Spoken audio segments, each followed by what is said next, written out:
pour ce premier rendez-vous de l'Avent avec André Belmont, quelques soucis techniques ont perturbé notre projet initial.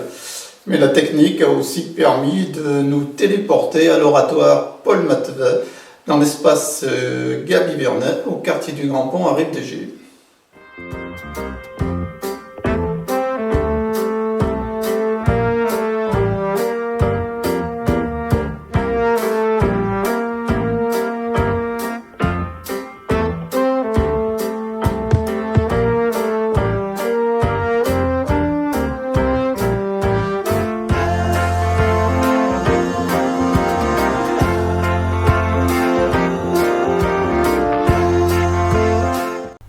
L'Avent, sans être un spécialiste, je peux dire que le mot vient du latin adventus, qui signifie arriver, venu, pour une présence durable, avec les pieds sur terre et le cœur dans les étoiles.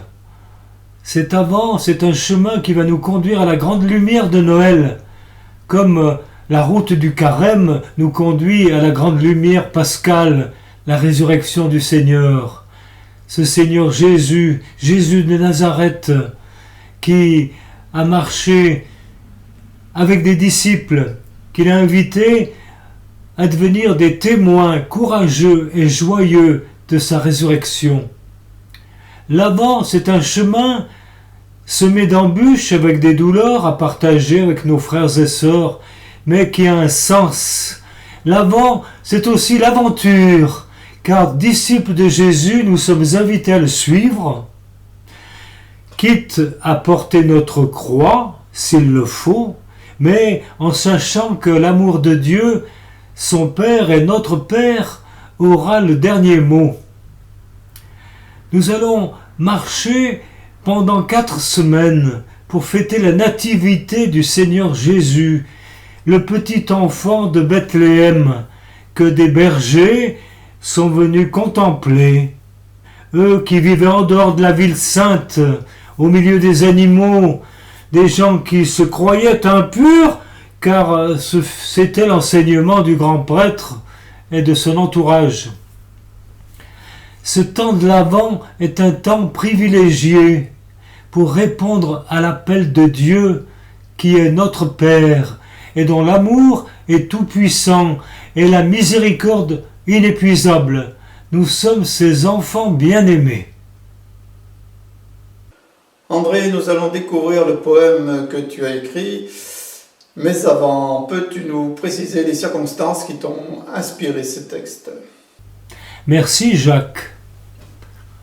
Avant d'être un poème, ce fut une et plusieurs rencontres avec le curé de l'époque de la paroisse Notre-Dame de Terre-Noire, qui accueillait des pauvres. Et nous avions accueilli à plusieurs reprises déjà M. Fayard, qui était un pauvre être humain, sans domicile fixe.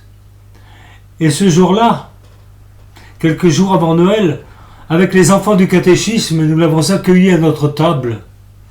Et dans la salle de caté, les enfants lui ont fait des dessins qu'ils lui ont offerts, et l'un d'eux avait glissé dans sa poche une missive, une petite lettre, signée par tous les enfants du catéchisme.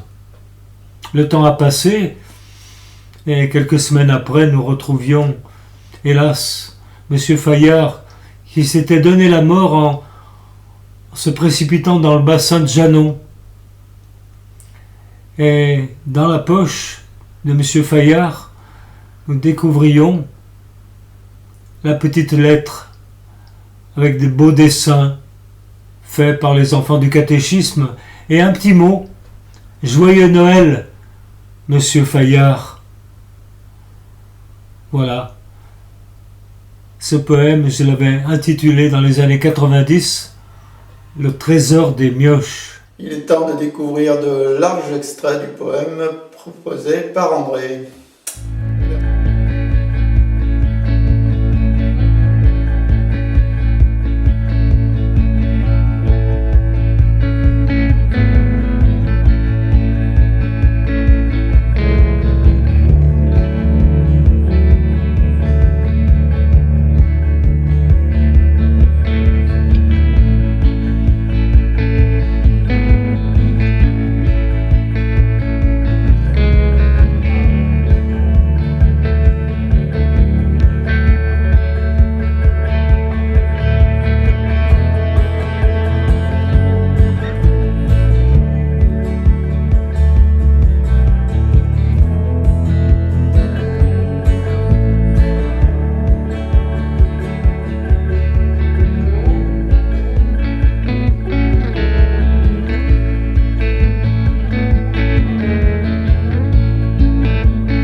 bonne route de l'Avent vers la grande lumière de Noël, frères et sœurs.